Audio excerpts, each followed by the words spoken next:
Donc déjà on va commencer pour Refoua Shelema, c'est pour Arika Batadassa, Simcha Bat Claire, Johar Badrika, Yitzhak Ben Johar, la femme de Rav Ben Chetrit.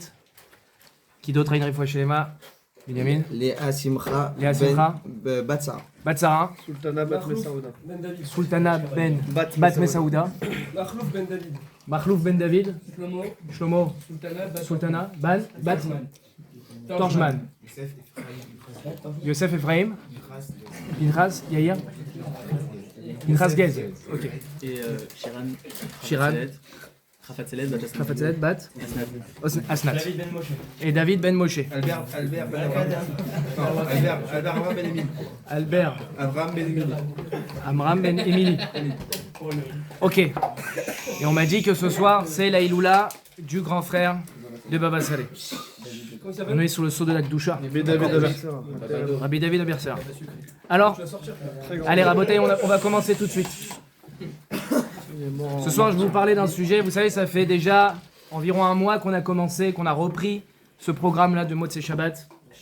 Un programme fabuleux. Je pense que j'ai la modestie de penser que Akadosh Baruch Hu, il apprécie énormément cette soirée. Parce que je me rappelle, moi, à la Yeshiva, souvent on nous disait que le Motzei Shabbat, et là je vous parle à l'échelle mondiale, c'est une soirée qui est très faible en Torah. Dans le monde entier. Pourquoi? Parce que Shabbat, on a été rempli de Rouchaniout pendant tout Shabbat. Bah oui, Shabbat c'est le jour d'Akadosh Baruch Hu. On est détaché complètement de la matérialité, on fait pas les mlachot, on passe ce moment en famille, on passe beaucoup de temps à aller à la shul. Et donc on se remplit de Rouchaniout. Très bien, donc la Neshama, eh bien on la rassasie, c'est super. Mais naturellement à la sortie de Shabbat, notre premier réflexe, c'est l'appel du corps. L'appel de notre Rumbriou, de notre matérialité qui nous appelle très fort. Elle a envie de revenir un peu à la normale. Ça devrait pas être la normale, mais c'est ça qui se passe. Et donc naturellement, on a très vite envie de... Ça se personnifie par le fait qu'on se jette sur le téléphone, et etc., etc. Et donc c'est une soirée... J'ai pas besoin d'intervention, s'il vous plaît. C'est pas méchant, vraiment, c'est juste pour la continuité. Et donc, on se jette comme ça sur la Gashmiout. Et donc, il faut pas... Se leurrer, c'est une soirée qui est compliquée. À l'échelle mondiale, le Motzei Shabbat, la sortie de Shabbat, c'est un moment, même dans les yeshivot, où parfois, dans certaines yeshivot, il y a un seder qui est officiel. Mais malgré tout, ce seder-là, eh bien, il est très facilement abandonné. Et les gens, ils s'occupent d'autres choses. Et ça peut être même des choses pas très graves. Mais en tout cas, ils préfèrent s'occuper d'autres choses, s'occuper de leur personne, plutôt que de s'occuper, plutôt que d'étudier, plutôt que d'aller au Beth Midrash et s'occuper de la Torah. Et donc, c'est pour ça que j'ai cette pensée en me disant que cette soirée-là, qu'on passe ensemble, eh bien, elle est très belle aux yeux d'Akadosh Baruch Hu, parce que voilà, on prend tout sur nous. Et c'est très intelligemment fait, puisque le Yetzer Hara, il est là pour te dire, va kiffer. Ben, c'est ce qu'on fait, on va kiffer, on va faire un foot, on va manger de la pizza, et tout ça, pour pouvoir se retrouver autour de la Torah.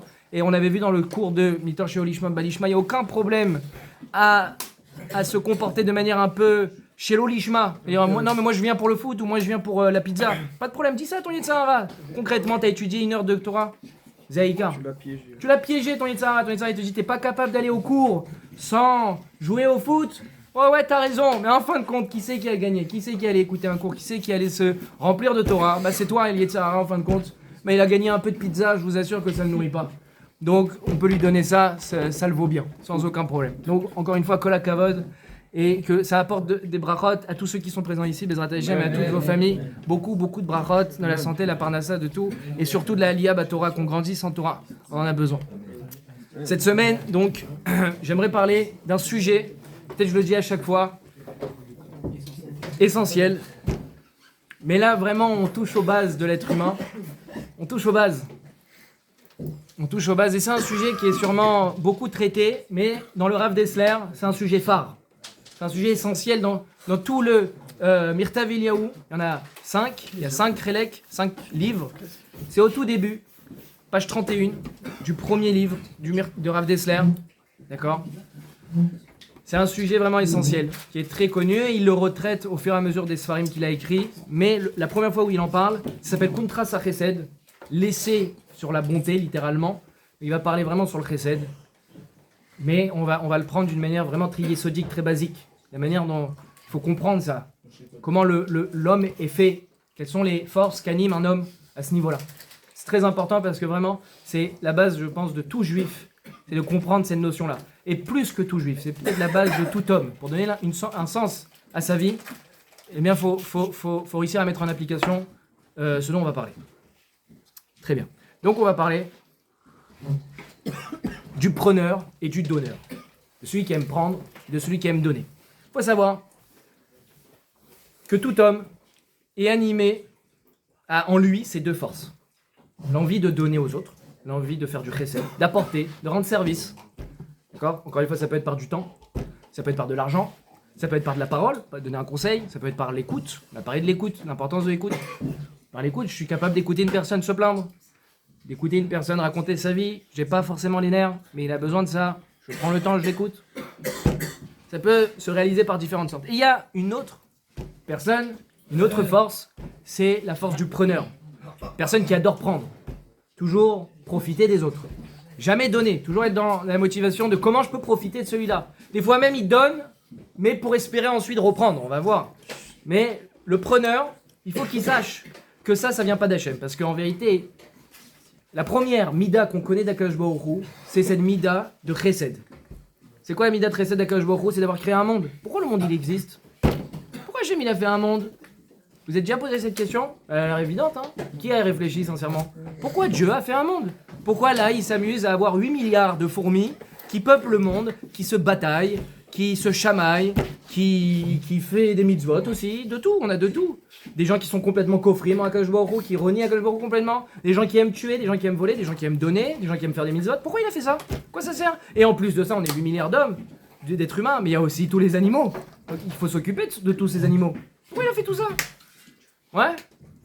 Alors, la vérité, je ne vais pas vous apporter la réponse, je vais vous apporter une des réponses. Pourquoi la Hachem, il a fait un monde ? C'est très simple. Akadosh Baruch Hu, il est considéré comme un roi. D'accord ? Il n'y a pas de roi sans royaume. Donc Akadosh Baruch Hu, il a un besoin, c'est de donner. D'accord ? Attention, ce que je vais vous dire, il faut bien le comprendre. Si vous le comprenez mal, vous pouvez devenir fou. Il a besoin de donner. D'accord ? En fait, il n'a pas besoin de donner, mais c'est la nature même des choses, c'est qu'il faut apporter. Akadosh Baruch Hu, il n'a pas de besoin. S'il a un besoin, c'est qu'il a un manque. Mais c'est la nature en vérité. Avec le temps, si on s'y met dans le chesed, on comprend que la nature des choses doit tendre vers la matana, vers le cadeau. Et Akadosh Baruch Hu, il était là-haut, et il y avait Behemet un Olam Haba. Il y avait déjà toutes les Neshamot qui étaient là-haut, et qui profitaient d'Hachem. Parce qu'Hachem seul, ça veut rien dire. Hachem, il y a un groupe de choses qui le sert, on va dire. Parce qu'en tant que roi, on a toujours un royaume. Je ne vais pas aller dans cette notion-là, mais en tout cas, binairement, on va dire, un roi, il a un royaume. Donc, il y avait toutes les Neshamot, vous tous, on était là-haut, au lieu de faire le cours ici, on faisait le cours là-haut. Très bien, je pense pas que j'étais à cette place, mais en tout cas, on était tous là-haut et on étudiait la Torah. Sauf que, le Olam Haba, on sait que c'est le kiff, on sait pas exactement ce que c'est si vous voulez, mais globalement, on a compris que le Olam Haba, c'est le côté bien, c'est le côté sympa, d'accord ? Je vous cache pas, on va étudier la Torah, hein. C'est le kiff, d'accord ? Et on kiffait, sauf qu'on n'avait pas bossé pour. On avait le loisir d'étudier avec le Rashba, avec le Ritva, avec Rabbi Akiva en personne, mais on n'avait pas mérité ça. Rabbi Akiva lui-même, il avait accès à une Torah, mais lui-même, il n'avait pas mérité ça. Pourquoi il n'a pas mérité ça ? Parce qu'il n'avait pas bossé pour. Il n'était pas passé par une série d'épreuves pour gagner son salaire. D'accord ? Il y a une phrase très connue, c'est que Ayom la sotam, ulmachar le kabetz raram. Aujourd'hui, il est le temps d'agir, de faire, de construire, et demain tu recevras ton salaire. Mais comme tout métier, comme tout travail, si tu veux gagner de l'argent, il va falloir bosser, mon ami. Donc tu bosses un mois et tu gagnes ton salaire. Mais une personne qui reçoit 1 million comme ça, vous allez me dire, il est très content. Il dira pas non, c'est vrai, mais il sera gêné naturellement. Ça s'appelle, en langage thoraïque, Nahama de Kisoufa. Ça s'appelle le pain de honte. Si quelqu'un toque à votre porte et vous dit, regarde, je t'offre, tu vas rougir, tu vas être gêné, tu vas être hyper heureux, mais tu vas rougir et tu vas dire, mais comment je peux te remercier ? Qu'est-ce que je peux te faire en retour ? Tu vas naturellement avoir envie de lui rendre. Si vraiment tu n'as aucun sentiment de retour, là, il faut se poser des questions. C'est très bizarre quand même. Ça, c'est pas naturel. Naturellement, tu es gêné. Tu es gêné parce que tu ne le mérites pas. D'accord ? Encore une fois, je n'ai pas dit que vous allez le refuser, hein, mais vous allez être gêné. Et moi, c'est ce qui se passait là. On était là, on profitait de la proximité avec Hachem et on était gêné de ça. Alors, qu'est-ce qu'il a fait, Hachem ? Eh bien, il a créé un monde, notre monde, et il a dit, ok, maintenant vous allez mériter votre monde futur. La même chose. Vous l'aviez, maintenant juste, il faut le mériter. Donc, je vous place dans un monde Gashmi, qui contredit complètement la rouhaniout, matérialité contre la rouhaniout, contre la spiritualité, très bien. Et du coup, vous allez bosser. Et quand vous allez arriver là-haut, vous allez voir l'empire que vous avez construit. Et là, vous serez fiers. Là, vous allez dire, ça m'appartient. Pourquoi ? Parce que ça fait 120 ans que je suis sur Terre et que chaque étape de ma vie, je la passe avec succès. Quand j'ai une épreuve, je tiens bon. On m'a demandé de mettre mes tefilines, on m'a demandé d'aller à la tefila, on m'a demandé d'étudier, on m'a demandé de mettre le tzitzit, de faire Shabbat. Ça n'a pas été facile parce qu'autour de moi, c'est non-stop des embûches. C'est non-stop de l'attirance vers la matérialité. Et pourtant, je me suis accroché. Même quand je suis tombé, malgré tout, je me suis relevé. Parce que le fait de tomber, c'est exprès pour t'apprendre à te relever. Et j'y suis allé. Et enfin, aujourd'hui, j'arrive là-haut et je vois tout ce que j'ai construit. Et là, je me dis, je suis à ma place. Là, ce que j'ai là-haut, c'est cohérent avec ce que j'ai bossé. Donc, ça commence par un grand chesed. Le monde commence par un grand chesed. C'est un chesed d'Akadosh Baruch Hu de nous donner cette possibilité de mériter notre monde futur. Donc, la force de donner, ça nous vient d'Hachem. C'est, par excellence, l'amida d'Akadosh Baruch Hu. Tout le monde, Olam Chesed Ibané. J'ai construit un monde de chesed. Tout autour de nous, c'est chesed. Parce qu'il nous devait rien. Et je peux kiffer les fruits, je peux kiffer la nourriture, je peux kiffer la vie. Tout ce que j'ai autour de moi, eh bien, c'est censé être du kiff. Et ça, c'est Hachem, il me l'a donné gratos. Il n'a pas fait d'emprunt, il m'a pas rien demandé. Il l'a fait pour moi. Il l'a fait bechesed. Donc ma capacité à donner, ça vient de qui ? Ça vient d'Hachem. Par contre, ma capacité de prendre, elle vient de qui ? Elle vient pas d'Hachem. Hachem, si tu dis qu'Hachem il a besoin de prendre quelque chose, c'est qu'il manque de quelque chose. Kadosh Baruch Hu, qui est un Dieu, il manque de rien. Si tu dis qu'Hachem il a besoin de prendre quelque chose, c'est qu'il manque de quelque chose. Ça chas v'shalom. On peut pas dire que Hachem il manque de quelque chose. Ça contredit même l'essence d'Hachem. Donc prendre, on comprend tout de suite que c'est pas les gentils qui prennent. Parce que ça vient pas de là-haut. Ça vient d'un kohar négatif que l'homme a d'être un profiteur. Et on va un peu détailler tout ça. Et les gens qui prennent, mais ils sourd carrément. Je sais pas si on a besoin de Birklal d'en parler, des gens qui volent. Alors là, j'en parle même pas. C'est Vadaï qu'on n'a pas besoin de dire que c'est mal. Tu prends quelque chose qui t'appartient pas. D'accord, ça commence pas cette histoire. On n'est pas des voleurs. D'accord ? Ça c'est dans les Aseret Diberot. Que bon, il a besoin de le dire parce qu'on voit que les choses, même naturelles, deviennent aujourd'hui pas tout à fait naturelles, ça sort du bon sens. Donc les gens, même voler, même tuer, tout ça, ça devient de moins en moins évident dans les mœurs d'aujourd'hui. A priori, c'est quelque chose de normal. Quelqu'un qui a acquis quelque chose de sa propre force et toi, t'arrives, tu le prends, t'es un malade. D'accord ? T'as pas à le prendre. Ah, mais lui, il a tout ce qu'il lui faut, moi il me manque, alors j'ai le droit de le voler. C'est Robin des Bois, ça. D'accord ? Le voleur des riches pour donner aux pauvres. Ouah, grande sadique. Mais frérot, t'as pris quelque chose à quelqu'un, ça lui appartenait, tu le donnes à quelqu'un. Ben non, mais il en avait. J'ai fait justice, t'as pas fait justice du tout. Le hachir, il a pour une raison ou une autre, en tout cas, c'est pas aux pauvres, ça c'est sûr. Le riche, il doit faire du chesed, bien sûr, ça, je te rejoins, mais t'as pas à lui prendre de force. Ça, c'est un niveau sur lequel j'ai même pas envie de discuter. Mais il y a des gens qui prennent, non pas par le vol, mais qui prennent parce qu'ils se disent ça me revient. Donc ils vont demander énormément de services, ils vont toujours être les profiteurs de la situation. Vous savez, quand la table il faut débarrasser, il y a toujours un qui est un peu fatigué, qui regarde les autres débarrasser, qui fait semblant de temps en temps de se lever, et puis de temps en temps il se rassoit, jusqu'à ce que la table soit mise, et puis il se lève, ah vous avez fini, bon. Mince. Je vous aurais bien aidé, vous êtes allé trop vite. Donc ça, hein, c'est une forme de preneur, d'accord ? On range tout, et voilà, d'un coup il s'éclipse, il est plus là, et puis on le voit réapparaître à la fin, inspecteur des travaux finis. C'est un preneur. Ça c'est un preneur, d'accord ? Mais il y a d'autres, et moi ça m'impressionne toujours, il y a toujours le premier qui se lève. Le premier qui se lève, il m'impressionne toujours. C'est celui qui, pour lui, naturellement, mais pourquoi c'est les autres qui vont faire ? Je vais faire. Je vais faire. J'ai la capacité à apporter aux autres. J'utilise cette capacité. Et pour eux, on dirait que c'est naturel. C'est le premier à s'être levé, il ne s'est pas fait influencer par un autre. Il voit un autre se lever, il dit, bon, il a raison, il faut aider. Non, c'est lui tout seul. Ça, c'est magnifique. Vous voyez, prendre et donner, ça peut s'appliquer à tous les niveaux. Et donc il y a des gens comme ça qui aiment prendre, et toute leur vie, elle tourne autour de ça. Comment je vais pouvoir profiter de la société ? Comment je vais pouvoir profiter, là où je suis, comment je vais pouvoir profiter des autres ? Et moi, en faire un minimum. Vous savez, il y a un passouk dans Michelet très connu qui dit « Sonné matanot irye ». Sonné matanot irye, c'est quoi ? Celui qui aime les cadeaux, celui qui déteste les cadeaux, il vivra. Alors, je me suis souvent posé la question, qu'est-ce que ça veut dire ça ? Pourquoi quand tu détestes les cadeaux, tu vis ? Il dit parce que justement, parce qu'il doit rien. Premièrement, il doit rien à personne. Une personne qui passe son temps à prendre, toute sa vie, il est redevable. Il est redevable envers les autres. Tout ce qu'il a, il le doit aux autres. Ça déjà, tu peux pas vivre avec ce sentiment toute ta vie. Que tout ce que tu as, ta situation actuelle, tu l'as parce que tu as su être le plus malin et tu as su piquer la place à quelqu'un d'autre. Ou tu as su être le plus sournois, etc. Tu as toujours profité. Tu es redevable. Tu passes ta vie à être redevable. Ça, c'est pas une vie. Et deuxièmement, normalement un homme, l'essence d'un homme, c'est de produire, c'est d'apporter. On a compris à Kadosh Baruch Hu, il a créé tout ce monde-là basé sur le don. Donc on comprend que l'homme qui est Tselem Elohim, qui doit ressembler à Kadosh Baruch Hu un maximum, il doit lui-même être la source d'une production. D'accord ? Il y a des gens qui, toute leur vie, ils produisent, ils créent, ils apportent. D'accord ? On a un exemple dans cette choule de Rav Smadia. Rav Smadia, on l'a déjà dit, il n'a pas 24 heures dans sa journée pour faire tout ce qu'il fait. Pourquoi ? Parce qu'il ne cesse de s'occuper des autres. Toute sa vie, c'est des projets, comment apporter aux autres, comment faire mieux, comment que les autres soient contents. Comment trouver le programme qui va être adapté à tous. Toute sa vie, toute sa journée, je peux témoigner, je suis avec lui toute la journée, du matin au soir, toute sa vie c'est apporter aux autres. Toute sa vie. Et il en fait 1000 des choses. D'accord ? Et Rav Samuel, qui était Shlomo, toute sa journée c'est apporter aux autres. Il profite de rien. À tel point que, Keter Shlomo, ça dure combien de temps ? Ça dure 1 an, d'accord ? Vous en connaissez beaucoup des yeshivot qui durent qu'un an ? Aucune. C'est la seule. Moi j'en connais aucune. C'est la seule, je pense. Enfin, que je connais. Et pourquoi c'est si rare que ça ?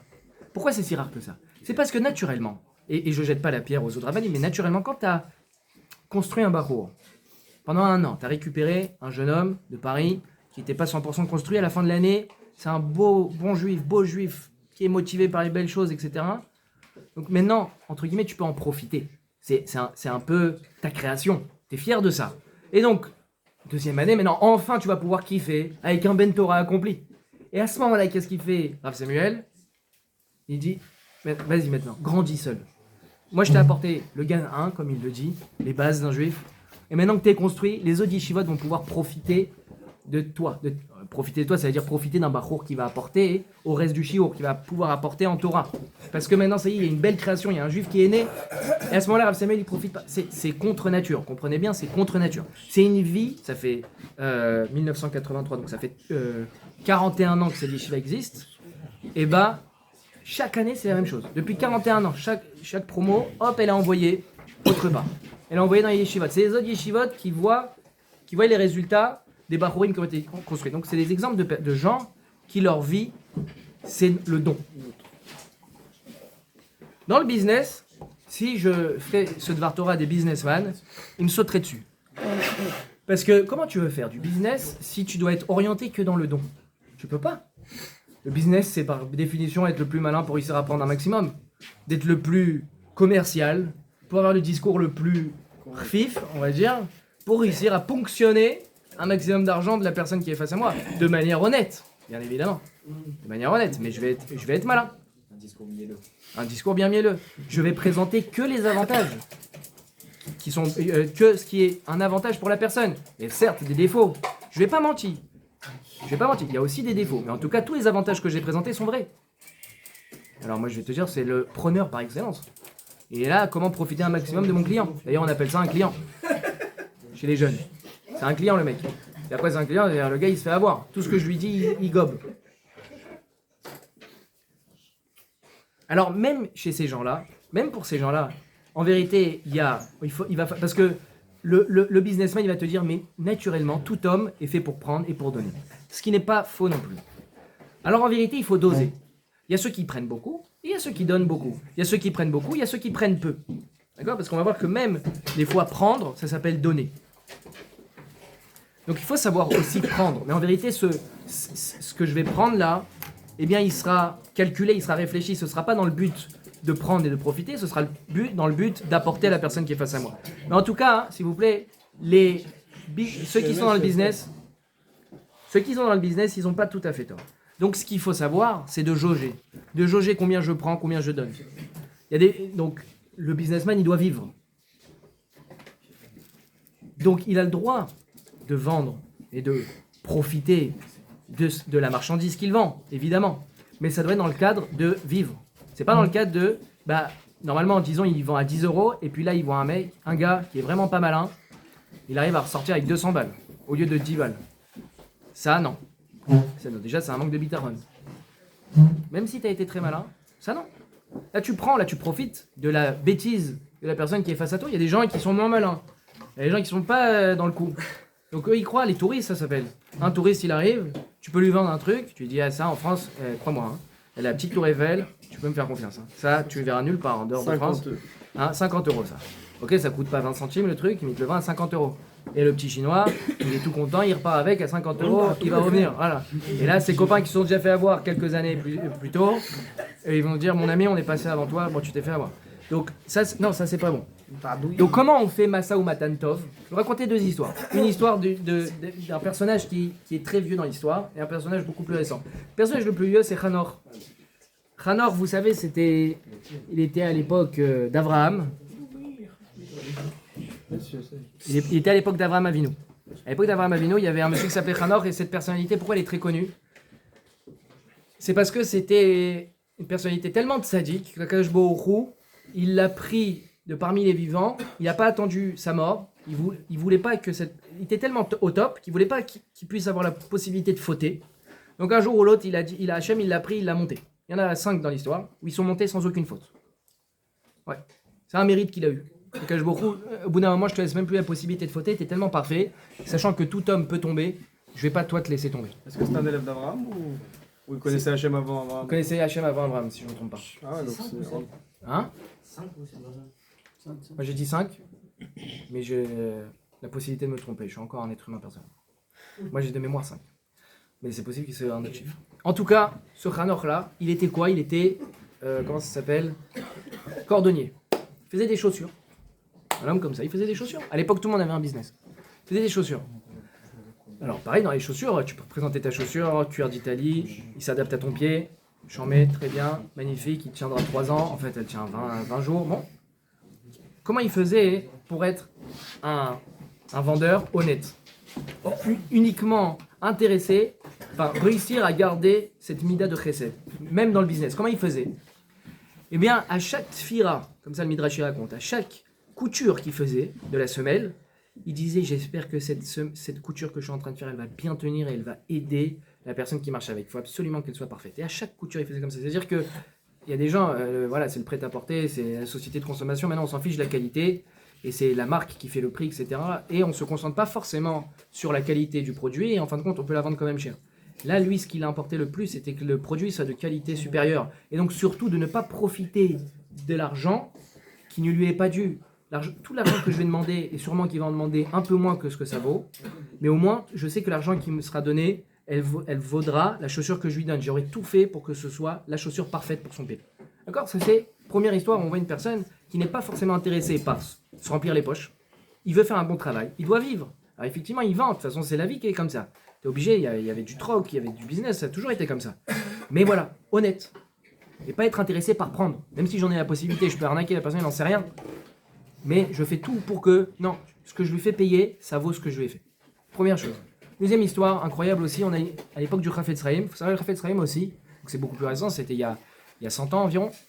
Eh bien, il avait comme ce qu'on appelle une macolette. D'accord? Il vendait des produits comme ça. Et il s'est très vite rendu compte, ou tous les autres se sont vite rendus compte, que tout le monde allait dans la boutique du Chafetz Chaim, les gens de la ville. Ils n'allaient pas dans les autres macolettes. Ils allaient forcément dans la macolette du Chafetz Chaim. Là, t'es tranquille, t'es sûr, les prix sont honnêtes, c'est cachère, tout est nickel. Donc, tous les autres commerçants sont allés se plaindre au Chafetz Chaim. Ils ont dit, attends, c'est pas équitable. Il y a ta cache-route, il y a ta tête. C'est concurrence déloyale. Ouais. Alors, Chafetz Chaim, il a dit, vous avez raison. Vous avez raison. Alors, je vais ouvrir que ce qu'il me faut pour vivre. Je ne vais pas ouvrir toute la journée. J'ai besoin de 20 € aujourd'hui. J'ouvre pour 20 €. Donc, ça veut dire que j'ouvre 1 heure. Si j'ai besoin d'ouvrir 20 minutes aujourd'hui, j'ouvre que 20 minutes.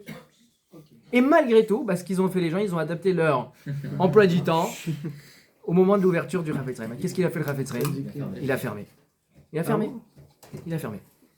Il s'est reconverti dans la cigarette électronique. Et non, il a fermé, il a fait autre chose sur laquelle il ne pouvait pas y avoir de concurrence. C'est pas la partie de l'histoire qui nous intéresse le plus. C'est surtout de voir comment une personne, même dans le business, elle arrive à être concentrée uniquement sur la midat chesed. Si ça fait du mal aux autres, alors je ne suis pas à ma place. Ma place ne peut pas être une place qui fait du mal aux autres. Vous entendez ce que je dis? Ma place ne peut pas être une place qui fait du mal aux autres. Ma posture ne peut pas influer. Ceux qui disent le bonheur des uns fait le malheur des autres, ils n'ont pas étudié Rav Dessler, c'est faux. C'est 100% faux. On voit souvent que ça a l'air d'être vrai. Et ouais, bah mon avantage crée ton désavantage. Oui, mais ça, c'est pas quand une personne, elle a compris que la base d'un homme, ça se réalise au travers de la netina. Kakadosh Baruch Hu, la première chose qu'il a fait, c'était au travers du chesed. Donc ça marche pas. Ça marche pas. Et Chafetz Chaim, il avait très bien compris. Mon bonheur ne peut pas être le malheur des autres. Donc je ferme. D'accord? Donc vous voyez que même dans le business, il faut lui demander dans quoi il s'est reconverti, encore une fois. C'est pas ça qui nous intéresse. C'est la démarche de la personne. Moi, j'avais entendu qu'à Bnei Brak, un peu en lien, il y a un monsieur qui s'est installé dans une rue, il a ouvert un magasin d'imprimantes. Il y avait déjà un autre... oui, c'est ça. Et avant lui, il y avait déjà quelqu'un qui était là avec son magasin d'imprimantes. C'est ce qu'il a fait, le gars qui était déjà là, celui qui était avant, le deuxième qui arrivait. Il est allé voir et il lui a dit, regarde, je vais te donner tous les fournisseurs les moins chers, les plus intéressants. Là où tu vas acheter ton encre, là où tu vas acheter tes feuilles, tout ce qu'il faut pour que tu sois au top. Moi, ça fait déjà 20 ans que je suis là, t'inquiète, j'ai les tuyaux, j'ai toutes les données. Rav Samuel qui m'a raconté. Non, t'étais pas inquiétant. Toi, t'étais inquiétant. Il nous avait raconté cette histoire. Ça, c'est Midat Abitachon. C'est pas parce qu'il y a un autre qui est ouvert à côté que j'ai gagné mon argent. Et comment il a réussi à réaliser son bitachon, c'est la seule façon pour être sûr qu'il avait du bitachon, c'était d'aller voir l'autre personne et lui faire les prix les plus intéressants aussi. Et de pas chercher à faire la concurrence. Et moi, je vais baisser les prix, les trucs. Non. C'est pas ça, t'inquiète, on est au même niveau. Là, les clients, ils vont venir chez moi. Tu vas pas me prendre de clients, t'inquiète pas. Donc même, je te montre, va prendre là, c'est plus intéressant. Ça, c'est une démarche. Ça, c'est un état d'esprit qu'on retrouve quasiment nulle part. Et que tout le monde devrait avoir. C'est encore une fois une démarche de quelqu'un qui est noten. On continue.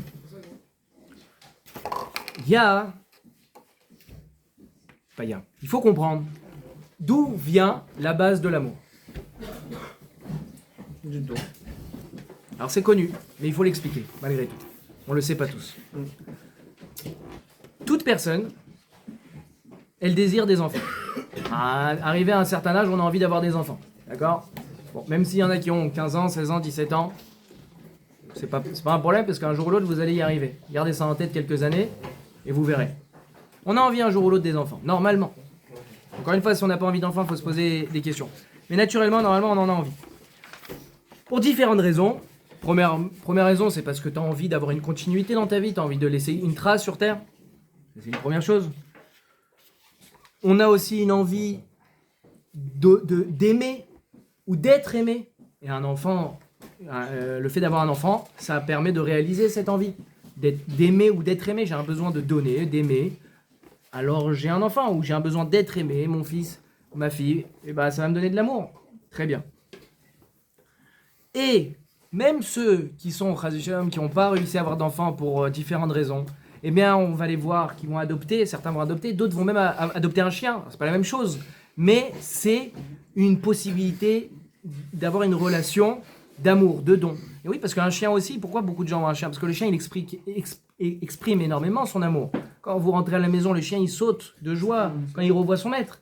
D'accord? Et donc les gens qui vivent seuls, eh bien, c'est un sentiment humain, ils ont besoin de ça. Alors, effectivement, c'est un chien, mais ça permet de combler ce manque.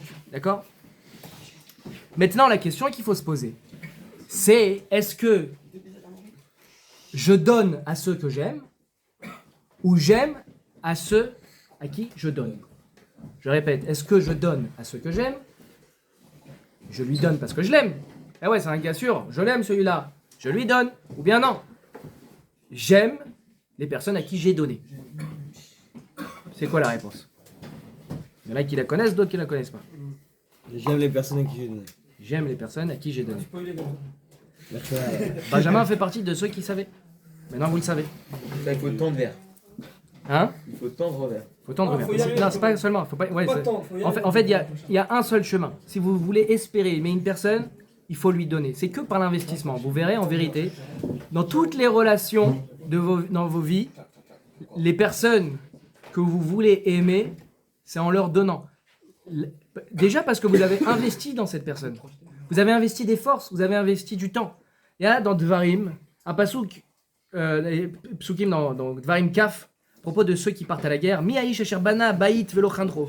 Qui est l'homme qui a construit une maison et qui va pas rentrer pour l'inaugurer? Mi haïsh asher nata kerem velo chelalo. Qui est la personne qui a planté une vigne et qui ne l'a pas rachetée? Parce qu'arrivé à la 4e année, il faut racheter la vigne qu'on a plantée. Mi haïsh asher eresh isha velo lakra. Qui est l'homme qui a fiancé une fille et avec qui il ne s'est pas marié? Toutes ces personnes qui sont parties à la guerre et qui ont ou construit une maison, planté une vigne, ou marié, ou fiancé une fille, toutes ces personnes-là, vadaï qu'elles vont rentrer. Mais pourquoi? Pourquoi vadaï qu'elles vont rentrer? Parce qu'elles ont investi dedans. Une personne qui a construit une maison, ça veut dire qu'elle a passé peut-être 5 ans de sa vie à la sueur de son front, à la force de ses bras. Il a construit une maison. Ouais. Et donc, tu crois que cette personne qui a investi tant de force, il n'a pas quelque chose pour cette maison? Il adore sa maison. Il est très attaché. Demande-lui un jour de la vendre, il ne la vendra pour aucun prix. Donc Vadaï qui va rentrer à la maison pour inaugurer, pour faire une Hanouka Tabaït. Pareil, une personne qui a planté une vigne, il a travaillé la terre, il a arrosé, il s'en est occupé, jusqu'à qu'elle pousse pendant 4 ans, il l'a entretenu, il l'a protégé face aux vents et marées. Pour qu'enfin ça devienne une vigne qui lui donne ses premières grappes de raisin.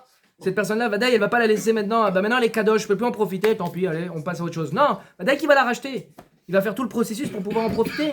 Et enfin, une personne qui s'est fiancée avec une fille, c'est-à-dire qu'il a fait des shidouchim, qu'il a rencontré, il a cherché à la comprendre, il a cherché lui-même, il s'est ouvert à cette personne, etc., etc., tout ça, pour arriver à un mariage, non, il va s'arrêter là. Je m'arrête aux fiançailles. Impossible. Pourquoi impossible? Parce que Vadaï, qu'une personne qui investit ses forces dans quelque chose, même une chose, même un objet, même une plante, Vadaï que ça, la personne, elle a énormément d'amour pour cette personne. T'as mis tes tripes dedans. T'as mis tes tripes, c'est comme ça qu'on construit l'amour. C'est uniquement comme ça qu'on... Ne croyez pas, on ne donne pas aux gens, on ne donne pas à ceux qu'on pense aimer. On n'aime pas parce qu'on donne. Si. On aime parce qu'on donne. On ne donne pas parce qu'on aime. Ça n'existe pas, c'est pas dans ce sens-là. C'est pas comme je t'aime, je te donne. Comment t'aimes cette personne? Alors ça, alors des fois on peut aimer une personne, mais en vérité, c'est une impression. On aime des souvenirs, on aime un délire qu'on a eu. C'est pas de l'amour, là, je vous parle de l'amour profond pour une chose. Un attachement profond. D'accord? Même avec un copain, si vous avez passé beaucoup de temps ensemble, vous avez investi dans la relation, vous vous êtes disputé, vous vous êtes arrangé, vous vous êtes rendu des services, etc., etc. Il y a eu un investissement. Il y a une ahava. Il y a un vrai chaver qui est face à toi. Un vrai copain. C'est pas ceux avec qui tu as partagé 20 minutes et frérot, on a tapé des gros délires et maintenant c'est mon meilleur pote à la vie et à la mort. Non. Mechila de casser comme ça. Les croyances, mais c'est pas comme ça que ça marche. On peut apprécier une personne. Je vous parle d'aimer. Même dans la Gemara, normalement, vous savez, il y a une mitzvah, quand tu vois un âne, un propriétaire avec un âne, et l'âne, il est en train de faiblir face à la charge, tu as le devoir d'aider cette personne. C'est une obligation de la Torah. Si tu vois une personne, encore une fois avec un âne, cet âne il porte une charge, et cette charge elle est très lourde, mais et donc le propriétaire seul il n'arrive pas à le décharger. Tu as l'obligation de l'aider et de décharger. Plus que l'inverse. Quand tu vois une personne qui galère à charger son âne, tu as une plus grande mitzvah à aider la personne qui doit décharger plutôt qu'à charger. C'est logique, parce que tu vois l'âne qui souffre. Dans le cas, l'âne ne souffre pas. Donc il y a une plus grande mitzvah à aider à décharger qu'à charger. Sauf que dans Gemara Baba Metzia d'Aflamet Bet, là-bas on voit qu'une personne qui aime aider à décharger, mais qui déteste aider à charger, qu'est-ce qu'elle doit faire? Chargé. Elle doit aider à charger.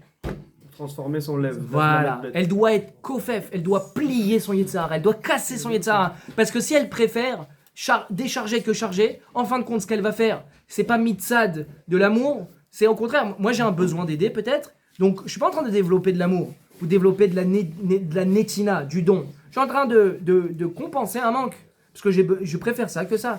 Donc c'est pas mikoach achesed, c'est mikoach atzorer, la nécessité. Donc si tu t'aimes moins faire ça, alors fais-le davka ça. Bien que ce soit une moins grande mitzvah, fais ça. Parce que tu as un devoir, c'est de grandir ta capacité et ton envie à aider l'autre. Donc si tu aimes moins faire ça, c'est l'occasion de casser ton Yetzirah de preneur et de développer ton Yetzirah Tov de donneur. D'accord? Maintenant, dans les relations homme-femme, eh bien justement ça lie ce que je vous ai dit précédemment. Dans les relations homme-femme, on peut croire qu'il n'y a pas de réel sens à cet amour. Pourquoi? Parce que de toute façon, le but, c'est d'avoir des enfants. Et avec les enfants, je vais établir un réel amour. Donc, quand Akadosh Baruch Hu, il me dit, on parle d'amour entre hommes et femmes, c'est pas l'amour entre hommes et femmes, c'est la construction qui va se créer, toute la maison que je vais créer. Ou bien, il y en a qui disent que en vérité, l'amour entre l'homme et la femme, c'est pas un réel amour, c'est juste de la Akaratatov. C'est elle me fait du bien ou je lui fais du bien, et donc je lui rends. Akaratatov, c'est reconnaître le bien. C'est rendre, juste rendre. Donc on passe notre vie à se rendre. D'accord? Elle a été gentille, elle a rangé la maison, je vais lui offrir un cadeau, ou je vais faire la vaisselle. D'accord? Elle a été gentille, elle m'a dit bonjour, je lui dis bonjour. Donnant, donnant. Toute la vie, donnant, donnant. Ça, c'est faux et archi faux. D'accord? Parce qu'un jour ou l'autre, ça va exploser, ça. On peut pas passer notre vie à faire des calculs. Tu m'as donné, je te rends. Moi, je t'ai donné, il faut que tu me rendes. Ça, c'est faux. Et ça, vous comprenez que c'est pas de la réelle... c'est pas du réel chesed. C'est de relation équitable. Du calcul, relation équitable. Faites attention, on est tous sujets à ça. Un jour ou l'autre, vous allez voir, naturellement. Elle dit, attendez, moi j'ai fait tout ça, ça fait une semaine, je suis au top, je suis un mari très gentil, j'ai pris sur moi, et elle en retour, qu'est-ce qu'elle a fait? Vous rentrez dans le domaine de la karatatov. Et l'amour qu'Akadosh Baruch Hu, il parle dans un couple, c'est pas ça. L'amour dans un couple, c'est quoi? C'est, on va dire globalement, un peu difficile de bien détailler ça, parce que de toute façon, c'est pas l'objet du cours, mais c'est de comprendre que dans un couple, il y a ce qu'on appelle une... On se complémente. On se complémente. On complémente. Se complète. On se complète.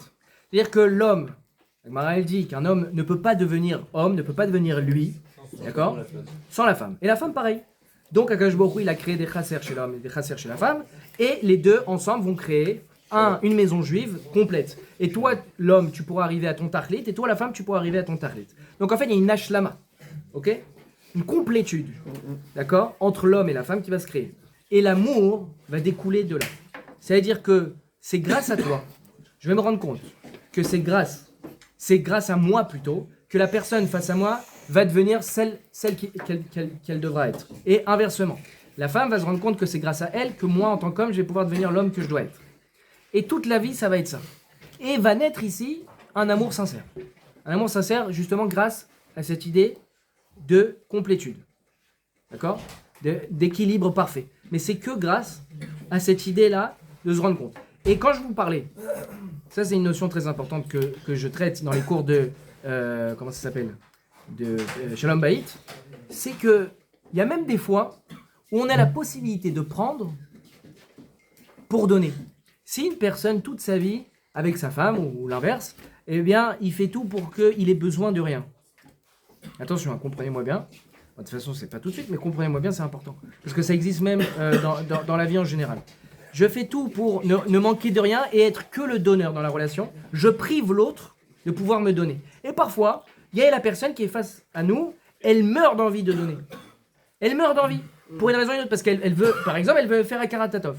Parce que je lui ai rendu 1000 services, ça fait 10 ans, je la soutiens. Le jour où il dit, allez frérot, là, voilà, j'ai gagné le million, je veux pouvoir te rendre un peu, tu dis, non, t'inquiète, moi je suis déjà millionnaire. Laisse-lui, il en a besoin. Il en a besoin, même pour son équilibre mental. Peut-être qu'il ne supportera pas toute sa vie d'avoir été cette personne qui a profité. Laisse-lui. Et ça s'appelle donner. Ça s'appelle donner. Bah oui, parce que toi, naturellement, t'as pas envie. Donc là, t'es pas un preneur en vérité. Tu fais semblant de prendre. Mais en vérité, c'est pour pouvoir lui donner la possibilité. Donc en fait, tu lui donnes la possibilité de donner. D'accord? Mais ça, c'est des cas particuliers. Ne vous attardez pas que sur cette notion, évidemment. C'est des cas particuliers. Mais c'est oui, une notion qui existe. C'est bon. Est-ce qu'il y a une limite du coup au don ou pas? C'est illimité? Alors, en vérité, c'est illimité. Mais ce que je comprends dans ta question, c'est est-ce qu'on doit on doit arriver au point de se faire avoir? Non? C'est-à-dire qu'il y a des cas où quand tu donnes, et en vérité, face à toi, tu as un profiteur qui te ponctionne tout ton argent, par exemple. Ouais, comment tu sais quand il faut donner et quand non, là, il faut pas donner. Ouais. Est-ce qu'il y a des fois où il faut pas donner? Comme toute mida, c'est quoi sa limite? Déjà, halachiquement, il y a des cas où il ne faut pas donner. Mais je ne peux pas parler de ça ici. Mais évidemment que la Torah, Baba Kama Baïtsa Baba Batra, tous les cas de litige, elle t'apprend à ne pas te faire avoir aussi, la Torah. C'est-à-dire qu'effectivement, il y a des gens qui sont trop gentils. Et quand ils sont trop gentils, on voit dans Pirkei Avot, malheureusement, je n'ai pas la référence, mais c'est au début des prakim. on parle des midotes. Et qu'on dit que les midotes doivent être équilibrés. Et là-bas dans les Mefarshim, ils prennent l'exemple de la personne qui est nadvan justement, qui est bon, qui est généreux. Et bien là-bas, Rashi, Rabbeinu Yonah, tout cela, ils expliquent que si tu es trop un donneur, ah oui, Tiferet l'Hachem, Tiferet la Adam, Kol Mashi Tiferet l'Israël, Tiferet la Kadosh Baruch Hu, Kol Mashi Tiferet la Kadosh Baruch Hu, Tiferet la Adam. C'est-à-dire tout ce qui est équilibré pour Hachem, c'est équilibré pour l'homme, et inversement. Il faut être équilibré. Quelqu'un qui est trop généreux, bah, il s'appauvrit. Quelqu'un qui est pas assez généreux, c'est un kapdan, c'est un navar. D'accord? Donc, même dans ça, hein, alors comment le faire? Bah, tu vois face à toi. Ça, par contre, c'est de la jugeote. Tu comprends si cette personne, il y a des pauvres. En vérité, c'est, alors, faut le savoir, faut vérifier plutôt. Mais il y a des pauvres qui sont pas pauvres. Mais ils ont pris cette habitude à demander de l'argent. Ils disent, frérot, t'as pas 10 euros, t'as pas de truc, je galère ce mois-ci. En vérité, peut-être qu'ils ont une période où ils ont été très pauvres. Et du coup, ça a fait un détraquage dans leur vie qui fait que maintenant, ils ont ce besoin de profiter des autres. Ils ont peur. Ils ont toute leur vie peur, donc ils sont toujours dépendants des autres. Cette personne-là, effectivement, il ne faut pas lui donner. D'ailleurs, faut surtout pas lui donner. Tu es en train de l'enfoncer dans sa névrose. Il faut être toujours dans le juste milieu. Mais en tant que tel, la netina n'a pas de limite. Il faut toujours être orienté. Tu vérifies. Des pauvres qui viennent à pavé, par exemple. Alors quand tu sais pas, Non, mais quand on ça a fait envie. que tu donnes. Ça fait quoi? Non, Va faire une Non, envie. si c'est quand t'en as envie, c'est plus de la netina. non, c'est quand on sent que ça nous prend pas sur nous trop. Genre. Alors, il y a aussi les priorités. Là-haut, sachez que là-haut, quand vous allez arriver au ciel, quand on va vous parler du chesed, le premier point sur le chesed qu'on va vous demander, c'est avec votre femme. Parce que sachez qu'il y a des hommes qui sont des grands Baal chesed et qui passent leur vie à l'extérieur de la maison en train de s'occuper des autres. Et la femme, elle est où? Elle est à la maison à s'occuper tout seul des enfants. Elle dit, mais chérie, là je suis en train d'aider cette personne, là je suis en train de faire du chizouk, là je suis en train d'apporter ça, là je suis en voiture, je vais faire du chesed, je vais apporter des... Si c'est pas avec l'accord de la femme, ou t'as pas vraiment eu une discussion avec ta femme et qu'en fin de compte, elle empathie, mais là-haut, Hachem, il va te dire tout ça, nietas, mon ami, poubelle. D'accord? Déjà, on t'a demandé de t'occuper d'une personne, c'est de ta femme, de ta famille. Tu veux ensuite t'occuper des autres? On va voir. T'inquiète pas que t'as largement de quoi faire à la maison pour développer ta midat chesed. D'ailleurs, c'est la première chose que tu dois apprendre. C'est penser à l'autre, penser à deux. Ne plus être ce simple jeune homme, barour, qui s'occupe de sa petite vie, qui a son petit quotidien sympathique, qui a sa chambre, elle est rangée. Bah oui, mais il n'y a que ses affaires à ranger, forcément. Mais quand il va falloir ranger les courses de la maison, quand il va falloir ranger les habits des enfants, la couche qui traîne, tout ça, tac. Et hop, c'est bon, il y a une femme ménage pour ça, hein. Moi, mes affaires, tout ce que je sais, c'est que mon pantalon, ma chemise et ma veste pour demain, ils sont prêts. Alors, s'il vous plaît, les enfants, vous rangez tout. D'accord? Ça se passe comme ça. Hein? Ça sent le vécu, là. Ça sent le vécu. De ouf. Moi, j'étais quelqu'un de très rangé. Du coup, tous les jours, je tape. Non. Mais c'est très important. Mais en tout cas, pour le coup, c'est vrai que moi, j'aime bien quand les choses sont bien rangées. Mais il n'y a pas que tes affaires à ranger. Sauf que oui, moi, quand j'étais à la yeshiva, je rangeais mes affaires à moi. Je rangeais pas forcément les affaires de mes copains. D'accord? Je vous dis la vérité. Par contre, mon armoire était nickel. D'accord? Et quand quelqu'un m'empruntait un truc, avec plaisir, tu le remets à sa place. Et t'as un petit stress, est-ce qu'il va le remettre? Hein? Je suis pas maniaque, mais j'aime bien que ce soit rangé. D'accord? J'aime bien que ce soit rangé. Donc, je suis vraiment pas maniaque. Il n'y a pas de problème médical. Mais en tout cas, il faut bien comprendre qu'on peut arriver donc à ce genre de situation. Donc tu me parles de jauger les choses, ça demande un minimum effectivement de bon sens. Quand toi-même tu t'occupes d'un chesed en vérité qui te plaît à toi, et qu'en vérité c'est pas le devoir qui t'oblige, et c'est ta volonté qui t'oblige ici, et si tu as face à toi une personne qui est là pour profiter plutôt que l'inverse. Et deuxième chose, alors il y a des points à l'ari qu'on peut parler, si tu es en train d'étudier la Torah par exemple, a priori tu ne dois pas t'arrêter pour un chesed, sauf s'il n'y a que toi qui peux le faire.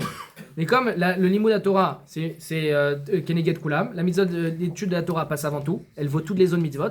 Si on te dit, tu peux me rendre service pour, tu dis attends, est-ce que tu as ton frère ou ton ami ou quelqu'un d'autre qui peut t'aider? Moi je suis en train d'étudier, ça passe avant. Personne peut t'aider? Ok, là je le fais.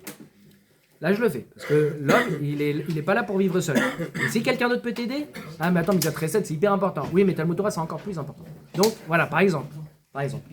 Donc c'est effectivement à jauger en fonction des situations. Effectivement. En fonction des personnes, en fonction des situations. Parfois une personne, ça lui rend plus service. Par exemple, c'est quoi la plus grande mitzvah entre donner et prêter? Prêter les amis. Prêter. C'est dur en plus. C'est étonnant, hein. C'est plus grand de prêter que de donner. Pourquoi c'est plus grand? Parce que la personne à qui tu prêtes, tu l'obliges à s'en sortir. Une personne à qui tu donnes toute sa vie, elle va tendre la main et elle reçoit. Mais une personne, un jeune homme, tu dis mais qu'est-ce qu'il fait à tendre la main? Il a la vie devant lui. Alors faut voir, encore une fois c'est du cas par cas, mais normalement, une personne, tu lui dis regarde, je te prête 5 euros, mais tu me les rends. T'as un mois pour me les rendre. Et là il va découvrir que le gars peut travailler. Il va découvrir que lui-même il est capable, il va aller toquer une macolette, vous pouvez me prendre, je dois 5 euros à quelqu'un. Et comme ça il va rentrer dans le monde du travail. Mais tant qu'on l'a pas obligé à se mettre dans cette situation, et lui toute sa vie il demande 5 euros, on lui donne, pourquoi je vais bosser? Je me mets au chômage. Même si une personne C'est est la dans le CAF. besoin. C'est la Problème CAF. des Arabes. Si une personne est dans le besoin et que tu lui donnes. Hein? Si une personne est dans le besoin et que tu lui donnes. C'est comme une mitzvah. Hein? J'ai pas dit que c'est pas une mitzvah. On m'a demandé c'est quoi le plus grand. Donc, c'est-à-dire, si voilà, t'as Bah, bah, une part, les deux. Le plus grand c'est prêter. Même si une personne a besoin que tu lui donnes. Bah, bien sûr. Ah ben, on parle d'une personne qui a besoin. Mais elle a besoin de 5 euros. Je te prête. Et tu me les rends. T'as un mois. Il va bosser. Et tu lui auras pas prêté 5 euros. Tu lui auras prêté des milliers d'euros. Tout l'argent qu'il va gagner derrière. Grâce à toi, il va gagner de l'argent. Par rapport au lien. Bah bien sûr. Et le recette, c'est n'importe quel. Enfin, on sait que les mitzvahs attendent la mitzvah, non? C'est-à-dire, si je fais quelque chose d'autre, t'as pas la Torah. Est-ce que je dois faire recette forcément ou... Ah, tu veux dire, oui, alors c'est vrai que bah, mitzvah, pas tourner la mitzvah, t'as raison, mais pareil, faut voir si t'es vraiment incapable, c'est une marque dans les Rishonim, si t'as la possibilité de faire autre chose, on avait parlé à Oshana Rabbah, si t'as la possibilité, même si t'arrives à tu fais une mitzvah, et c'est pas une mitzvah qui t'empêche de faire autre chose. Ouais. Il y en a qui disent quoi qu'il tu fais pas. Ok. Il y en a qui disent non, si tu peux faire les deux, fais les deux. Si tu peux pas du tout faire l'autre, il n'y a rien à mis, tu t'occupes de ce que tu es en train de faire. Il faut voir les priorités. On va finir sur quelque chose. Non, on va même sauter ça. Juste un petit conseil pour conclure sur comment acquérir cette envie de donner. Ça s'analyse dans des petites choses. Ça s'analyse dans des petites choses.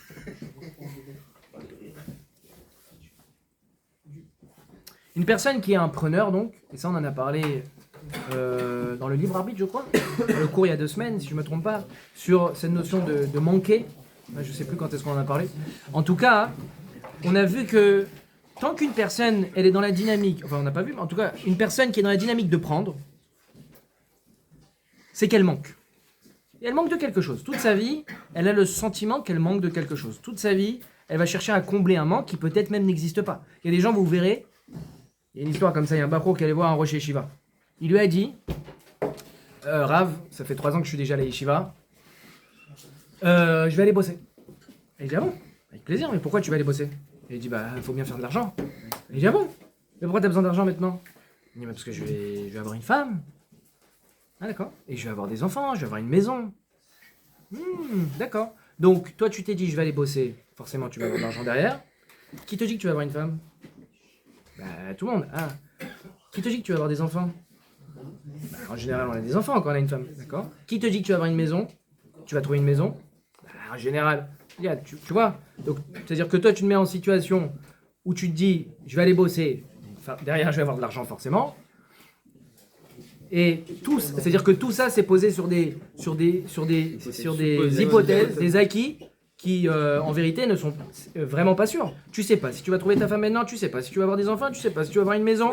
Tout ça, ça veut dire quoi? En attendant, hein? C'est vrai, tu sais pas si tu vas gagner de l'argent. Tu sais pas si tu vas gagner de l'argent, ça veut rien dire. En attendant, t'as pas besoin d'argent, bosse. T'inquiète pas que je brille, il t'enverra quand on aura besoin. Mais là, t'en as pas besoin. Mais je coffre. Mais c'est-à-dire quoi, je coffre? Coffre la Torah. Mais t'anticipes rien du tout. La seule chose qui a anticipé, c'est la Torah. Pourquoi t'as besoin d'anticiper? T'es en train d'anticiper, alors anticipe d'avoir une femme, marie-toi maintenant. Tu te dis peut-être je vais pas avoir d'argent plus tard. Mais peut-être tu vas pas avoir de femme, peut-être tu vas pas avoir d'enfant. C'est quoi cette angoisse qu'on se met? Ça manque de bitachon. C'est une mentalité française. Je vous le dis la vérité. D'angoisser pour l'argent. Après, faut être optimiste aussi. Si on se dit on peut pas avancer, on peut avoir ça. J'ai pas dit qu'il faut être pessimiste. Justement, je suis le plus grand optimiste. Le jour où tu auras besoin d'argent, t'en auras.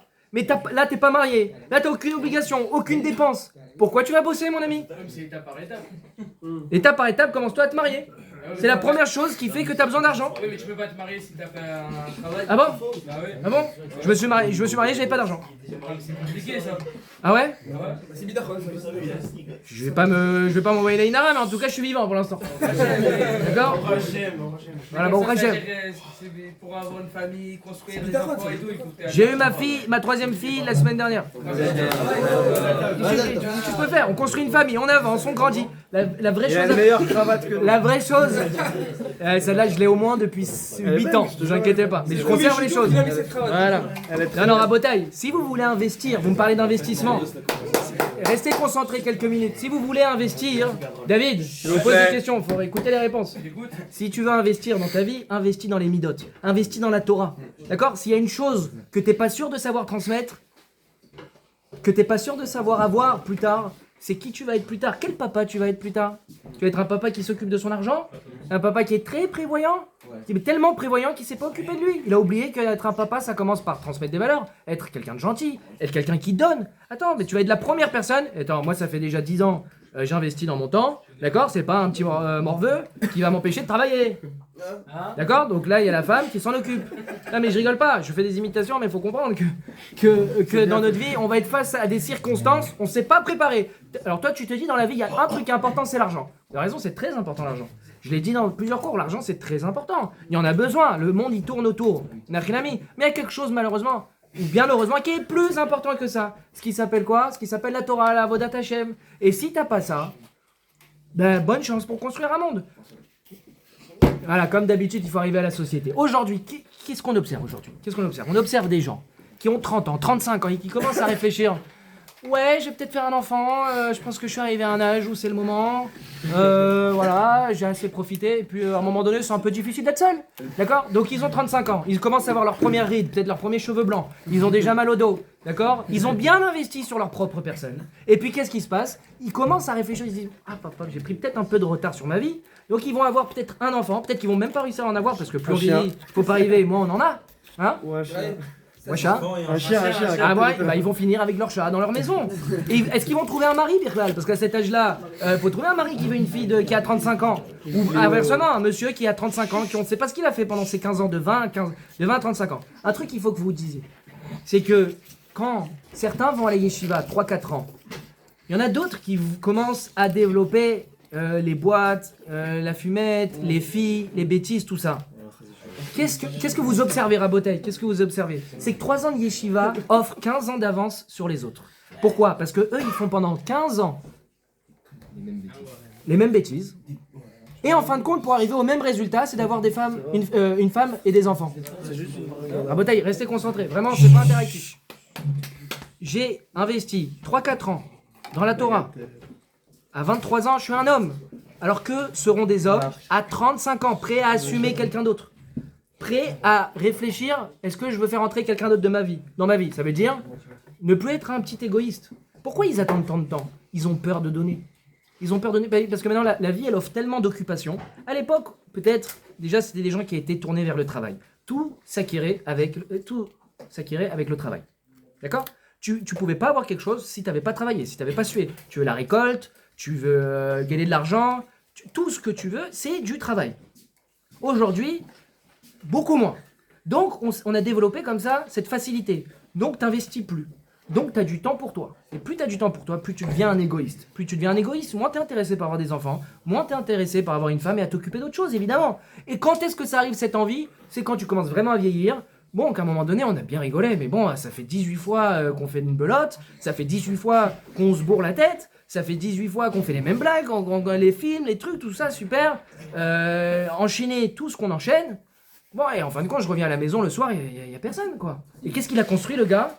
Il a construit un tournoi de belote incroyable, pour être gentil. D'accord? Donc, à un moment donné, il se dit, bon, faudrait peut-être que j'investisse sur le temps.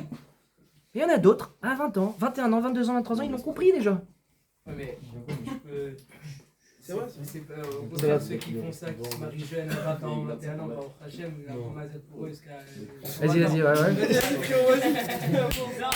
Il y en a beaucoup, la vérité, il y en a beaucoup, ils vont vouloir prendre la vie, je vais prendre tout, je vais me mettre à l'avance, je vais me marier à 20 ans, et à 21 ans, ils sont divorcés. C'est comme ça,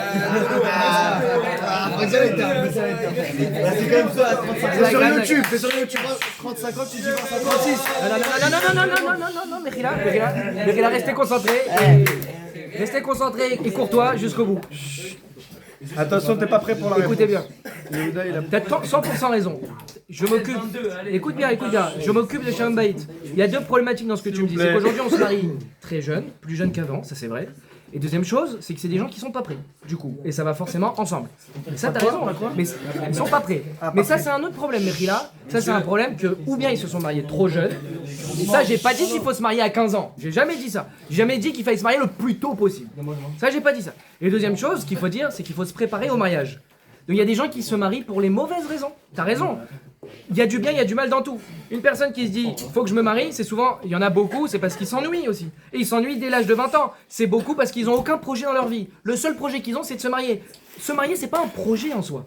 Se marier, ça fait partie de la construction d'un homme. C'est pas un projet. Comprenez bien ce que ça veut dire. Se marier n'est pas un projet. Il y a pas, mon projet, c'est de me marier. Alors, une fois que tu t'es marié, il est fini le projet. Ça veut rien dire, ça. C'est une étape dans la vie. Chaque étape, elle se fait en son temps. Quand on est petit, je l'ai dit 1000 fois, c'est très important. Quand on est petit, on joue au Playmobil. D'accord? On joue pas je sais pas, au téléphone ou je sais pas quoi on joue aujourd'hui. On joue au Playmobil. D'accord? Plus on grandit, plus on passe des étapes. D'accord? Le problème, c'est que quand... Donc, il y a un temps pour être un bébé, il y a un temps pour être un jeune enfant, il y a un temps pour être adolescent. Adolescent, il faut se poser les bonnes questions, il faut un peu s'énerver, il faut faire ses recherches. Et à 20 ans, c'est l'âge pour être un adulte. D'accord? Le problème, c'est qu'aujourd'hui, on a une société qui, à 10 ans, ont les mêmes accès que les gens qui ont 20 ans, voire même plus, parce qu'ils sont nés avec la technologie, ils en savent plus. Donc en vérité, ils sont face à une connaissance, à des choses que même un gars de 30 ans n'avait jamais vu de sa vie, des infos que même un gars de 40 ans ne connaissait pas. À 10 ans, ils jouent plus au Playmobil, ils jouent plus à la voiture, ils se racontent plus. Moi, je me revois avec des Playmobil, avec des mécanos, avec des voitures, et je racontais des histoires à moi, mon petit frère, mon grand frère. On faisait des batailles, on jouait. Mais on passait une enfance. Sauf qu'aujourd'hui, ils ont brûlé cette enfance. Alors quand est-ce qu'elle intervient cette enfance? À 20 ans, au moment où il faut être un adulte. Et c'est pour ça qu'ils ont besoin de 15 ans pour s'amuser. C'est parce qu'ils n'ont pas profité en son temps. D'accord? Mais maintenant, nous, ceux qui prennent les choses dans le bon sens, étant petits, ils ont fait ce qu'il fallait. En grandissant, ils font les étapes par étapes. À 20 ans, t'as plus besoin d'aller faire n'importe quoi. Et ça, c'est ce qu'on te met dans ta tête. Mais ça s'appelle être un preneur. Non, frérot, faut que je profite. Mais quoi, tu profites? Je crois que tu vas... C'est pas la même chose de se marier. Il faut être prêt. Encore une fois, David, il a raison. Je suis pas en train de dire que dès que vous avez possibilité, mariez-vous. Parce que des fois, ça peut être sur les mauvaises bases. C'est vrai. Il faut se construire. Et quand est-ce qu'on se construit? C'est maintenant, les amis. Hein. C'est pas j'attends 24 ans. De la même manière, là, vous me dites, je prévois pour l'argent. Prévoyez pas pour l'argent. Prévoyez pour être un mari. Prévoyez pour être un papa. Et comment on prépare pour être un papa? On apprend à être un donneur. On apprend à être une bonne personne. Qu'est-ce qui apprend à être une bonne personne? Ça fait plus d'un mois qu'on fait des cours. J'espère qu'au fur et à mesure, on comprend qu'il y a une chose qui nous apprend à grandir. C'est la Torah. Mais au travers des cours, on le comprend ou on le comprend pas? Parce qu'on dirait une phrase magique. Même si c'est une phrase qui sort comme ça. Si vous le comprenez pas, faut me le dire. Si vous comprenez qu'il n'y a pas 36 000 choses qui vous aident à avancer, qui vous aident à comprendre c'est quoi une bonne personne, qui vous aident à conquérir votre vie. Si vous voulez avoir une vie heureuse, il n'y a pas 1000 façons. C'est quoi le plan du monde? C'est la Torah. Akadosh Baruch Hu istakel beoraita ou bara alma. Akadosh Baruch Hu, pour créer le monde, il a regardé dans le livre qui s'appelle la Torah. Il a créé un monde. Donc c'est quoi le plan du monde? Comme un architecte, il a son plan. Voilà, là il a le plan. Et là vous avez face à vous le Beth Midrash. Donc si tu veux réussir à vivre heureux dans ce Beth Midrash, il faut connaître ce qui est écrit dedans. Voilà, c'est pas compliqué. C'est du CQFD, d'accord? Très bien. Donc ça fonctionne comme ça. Eh bien, mettons vie plus heureux. Eh bien, mettons vie plus construit. On peut apporter, d'accord? On peut donner quelque chose à ses enfants. Et on n'a pas besoin de passer de conquête en conquête, d'occupation à occupation. Des gens aujourd'hui, ça fait 3 ans, ils sont en licence de lettres. Ouais, mais c'était pas très compatible. Alors maintenant, je suis comptable. Et au bout de 3 ans de compta, non, mais optique, c'est mieux, il y a plus de débouchés. Ils savent plus ce qu'ils veulent faire, même dans les études. Il n'y a rien. Ça dure 1 an. Hop, tu changes. Et à la fin, le gars, il a 30 ans, il n'a rien. Et bon, et je sais pas ce qu'il va faire. Je sais pas ce qu'il va faire, la vérité. Il va je sais pas. Il va trouver un petit business comme ça. Hein, il va reprendre la compta. Il dit en fait, compta. Ouais, la PAC, voilà, je sais pas. Il faut travailler cachère aussi. S'il y a du cachère, c'est super. Mais en tout cas, ce qu'il faut, c'est bosser. La PAC cachère. Ce qu'il faut, c'est bosser. On rabotaille. Conclusion de ce shiur. On arrive toujours à 1 heure grâce à vous. Conclusion, c'est qu'il faut développer ce sentiment de je veux apporter à l'autre. Je veux pas être centré sur moi. Encore une fois, observez la société. C'est que des gens qui sont centrés sur eux. Vous sentez que le monde est plus heureux aujourd'hui? Soyez sincères. Vous sentez que l'ambiance générale est plus... Elle n'a jamais été aussi mal. Et pourtant, on développe la notion de liberté à mort. C'est l'idée de liberté qui grandit dans les... C'est l'idée d'égalité. Mais si ça, c'est censé aider... Pourquoi ils sont malheureux, les gens, aujourd'hui? Les gens ne sont pas heureux. Il n'y a plus d'efforts, il n'y a plus d'enfants, il n'y a plus de famille, il n'y a plus de construction. On n'apporte plus... Mais je vous ai pas demandé de participer. Non, vraiment. Je conclus. Vraiment. Donc, non, mais parce qu'après, on passe à côté. Je pense que tous ceux qui sont venus ici sont venus pour m'écouter, sans aucune gava. Parce qu'on a fait le chiour sur l'écoute. Quand on vient un chiour, c'est pour écouter celui qui fait le cours. C'est pas pour écouter ses copains. C'est vrai ou pas? D'accord. Donc, tous ceux qui veulent parler, après, avec plaisir. Donc, juste, regardez autour de vous. Vous voyez les gens malheureux. D'accord? Ne me sortez pas des cas uniques. Ça me fatigue. Il n'y a pas d'amalgame. Si, on fait les amalgames. Tout le monde est voilà, le monde est malheureux. Le monde est compliqué aujourd'hui. Le monde est très compliqué. Pourtant, on a tout ce qu'il nous faut. Pourtant, la vie a été facilitée. Pourtant, on a les toilettes. Vous imaginez, à l'époque, on n'avait pas de toilettes. Rien que ça, je pense qu'il y avait de quoi être malheureux. On a des douches. Moi, j'aurais pleuré sans douche. Bah non, je ne savais pas ce que c'était à l'époque. Aujourd'hui, on a tout ce qu'il faut. Magnifique. Et pourtant, on est tous malheureux. Pourtant, tout est dur. Tout le système s'écroule. Il y a un système qui continue, qui résiste toujours et encore à l'envahisseur. C'est qui? C'est les Gaulois. Non, c'est l'Olam Torah. C'est la Torah. D'accord? Pourquoi? Parce que c'est ce qui suit le plan. C'est ce qui suit le plan, c'est ce qui t'oblige à te construire, c'est ce qui t'oblige à un travail. Et si vous voulez être heureux, il faut passer par un travail et c'est un bonheur de travailler. Quand vous avez bossé une matière et que vous avez une bonne note derrière, vous êtes très heureux. Lorsque vous avez rien bossé, que vous avez triché et que vous avez une bonne note, vous dites bon, je l'ai bien eu. Et vous ne sentez pas ce plaisir-là d'avoir bossé, d'avoir eu un mérite derrière. D'accord? C'est pas la sournoiserie qui fait qu'on est heureux. D'accord? Et ça, c'est quand on a réussi à tricher. Mais bien souvent, on se sort avec un 0. Quand on a eu un 20 sur 20, grâce à une semaine passée sur son cours à avoir bossé, on est heureux. Et encore plus quand on est rempli. Parce que c'est très bien d'apprendre des maths. C'est très bien. Mais il y a quelque chose qui m'apporte profondément, c'est quoi? C'est la Torah. Et là, je vous assure que quand vous avez bossé et vous avez acquis une notion, que vous avez senti que vous avez changé, parce que vous avez grandi, parce que vous avez été sincère, vous avez pris sur vous de faire une chavruta. Chavruta une fois par jour. Minimum une demi-heure, je pense. C'est pas beaucoup. Pour ceux qui ne le font pas, minimum une demi-heure, c'est rien. Et tous les jours, vous vous y tenez. Tous les jours, vous allez voir. On se rappelle, dans 1 mois, 2 mois, vous me dites comment vous vous sentez. Vous me dites les changements. Vous me dites ce que ça vous a apporté. D'accord? Celui qui cherche une chavruta, celui qui cherche quelque chose comme ça, à étudier un chiour, ce que vous voulez, il m'appelle. Et on voit ce qu'on peut faire. Et vous verrez, en 1 mois, 2 mois, moi, j'ai répété ça 1000 fois. En une demi-heure par jour, à la yeshiva, j'ai une demi-heure par jour d'Alacha. En 2-3 mois, j'ai fini Chelek Aleph de Mishnah Berurah, par exemple. Le livre d'Alacha qui est Yesodi. Mais je ne l'ai pas senti. Une demi-heure le matin, paf, tranquillement. J'ai fini tout. Et à chaque fois, je discute d'Alacha avec mon père, il me dit, ah, tu gères bien. Je fais parce que le matin, je faisais ça, tranquille. Une demi-heure. C'est rien. Quelqu'un qui me dit, il a pas une demi-heure dans sa journée, je l'appelle. On va comparer son programme avec celui de Macron parce que je pense qu'il a plus de choses à faire que Macron. Quand il a pas une demi-heure dans sa journée. Une demi-heure dans sa journée, tout le monde a minimum. J'aurais dit 1 heure, mais même une demi-heure, comme ça, vous n'avez pas peur. Une demi-heure, chavruta, chiour, ce que vous voulez, même seul. Mais seul, c'est dur. Et vous tenez. Et dans 1 mois, 2 mois, vous me dites les changements. Et vous verrez. C'est pas moi qui l'assure, c'est la Torah qui l'assure. Ok? Shavua Tov ou Mazal Tov. Ilionavi Zachor Atov. Zéo Seudat David Malka Meshicha.